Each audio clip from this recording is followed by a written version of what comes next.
Hello दोस्तों। आज मैं आपको विशेषण किसे कहते हैं, उसके भेद कितने होते हैं और विशेषण को हम लोग उदाहरण से कैसे समझ सकते हैं, इसकी चर्चा करेंगे। तो आइए देखते हैं। विशेषण विशेषण क्या होता है? विशेषण शब्द का संबंध विशेषता बताने से है। जो शब्द संज्ञा या सर्वनाम की विशेषता बताते हैं उन्हें विशेषण कहते हैं। तो देखिए यहाँ पे जो भी शब्द संज्ञा या सर्वनाम की विशेषता बताते हैं, विशेषता मतलब कि कुछ क्वालिटीज, कुछ गुण अवगुण, इसमें किसी न किसी कुछ खासियत जो चीज़ें बताई जाती हैं वो हमारा विशेषण कहलाता है। तो हम परिभाषा में ये कह सकते हैं कि जो शब्द संज्ञा व सर्वनाम की विशेषता बताते हैं उन्हें विशेषण कहते हैं। जैसे वह एक सुंदर घर है, तो घर कैसा है? घर सुंदर है। जो सुंदर है वो इसकी विशेषता हो गई। ठीक है। अब है यहाँ पे सुंदर शब्द घर की विशेषता बता रहा है, तो सुंदर क्या हो गया? विशेषण। ठीक वैसे ही रीता नाच रही है, तो ये तो सिंपल सा है कि रीता नाच की क्रिया करे। लेकिन यदि हम बोल दिए कि रीता सुंदर नृत्य कर रही है, तो सुंदर क्या हो गया? इसकी विशेषता है। ठीक है। वह काली साड़ी पहनी है, वो साड़ी पहनी है, लेकिन कैसा साड़ी पहनी है? काली। तो काला, गोरा, चालाक, लंबा, छोटा, मोटा, ये क्या है? किसी चीज की विशेषता बताता है। तो जब क्वालिटी या गुण या अवगुण के बारे में जो बोध कराए वो शब्द विशेषण कहलाता है। अब है विशेषण के हम लोग भेद पढ़ते हैं। विशेषण के 4 भेद होते हैं: गुणवाचक, परिमाणवाचक, संख्यावाचक और सार्वनामिक वाचक। तो पहले हम लोग देखते हैं कि गुणवाचक क्या होता है। आइए, गुणवाचक विशेषण जिन विशेषण शब्दों से हमें किसी संज्ञा शब्द के गुण, दोष, रंग, रूप, आकार, दशा, भाव इत्यादि का पता चले उसे गुणवाचक विशेषण कहते हैं।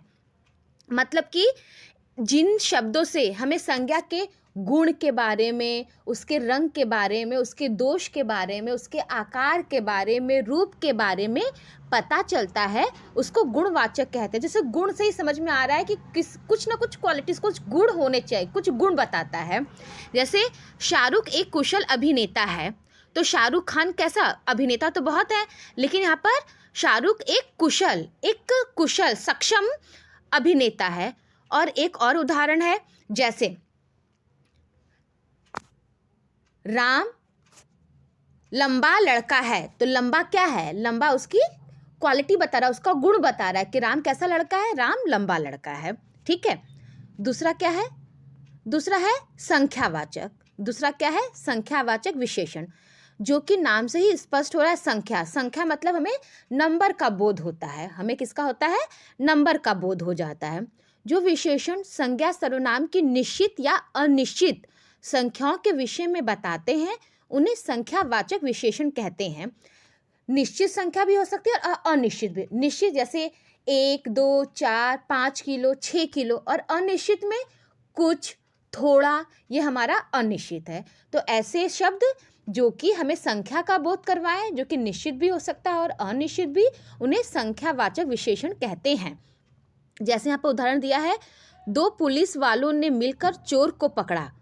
पुलिस वालों ने, कितने पुलिस वालों ने? 2 पुलिस वाले। तो यहाँ पर 2 क्या हो गया? हमारा संख्यावाचक विशेषण है। अब है परिमाणवाचक विशेषण। परिमाणवाचक में जैसे किसी मात्रा का पता चलता हो, परिणाम का पता चलता हो, ऐसे विशेषण शब्द जो संज्ञा या सर्वनाम के निश्चित या अनिश्चित परिणाम मतलब मात्रा के बारे में बताते हो, बोध कराते हो, उन्हें परिमाणवाचक विशेषण कहते हैं।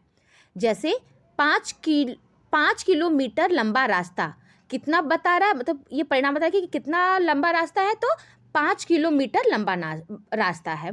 यहाँ 5 किलोमीटर शब्द एक परिणाम, एक नाप के अनुसार विशेषता बता रहा है कि ये 5 किलोमीटर लंबा रास्ता है। अब दूसरा, ये चौथा लास्ट क्या है? लास्ट है सार्वनामिक विशेषण। सार्वनामिक विशेषण को हम लोग संकेतवाचक विशेषण के नाम से भी जानते हैं। सर्वनाम शब्द जब संज्ञा के स्थान पर आते हैं तो वे सर्वनाम न होकर सार्वनामिक विशेषण कहलाते हैं, क्योंकि ऐसे में वे संज्ञा की ही विशेषता बताते हैं। तो यहाँ पे जो सर्वनाम जो शब्द होते हैं वह संज्ञा के साथ आते हैं, वह सर्वनाम ना होकर वो संज्ञा की विशेषता बताता है। जैसे यह मेरा विद्यालय है, मेरा यहाँ पर तो क्या बोलो कोई सर्वनाम नहीं बता रहा है, यहाँ पर ये बता रहा है कि यह मेरा विद्यालय है, मतलब ये विशेषता है कि ये किसका विद्यालय, यह मेरा विद्यालय है। तो यहाँ मेरा शब्द एक सार्वनामिक विशेषण हो गया। तो मुझे लगता है कि आप लोग को, यदि आपको ये वीडियो अच्छी लगी हो तो प्लीज़ मेरे वीडियो को लाइक, शेयर और सब्सक्राइब करें। तो एक बार फिर से बता दूं कि विशेषण जो होता है वो क्वालिटीज़, गुण बताता है, संज्ञा और सर्वनाम की विशेषता बताता है। और विशेषण के 4 भेद होते हैं, बहुत इजी है याद करना: गुणवाचक, संख्यावाचक, परिमाणवाचक और सार्वनामिक वाचन। धन्यवाद।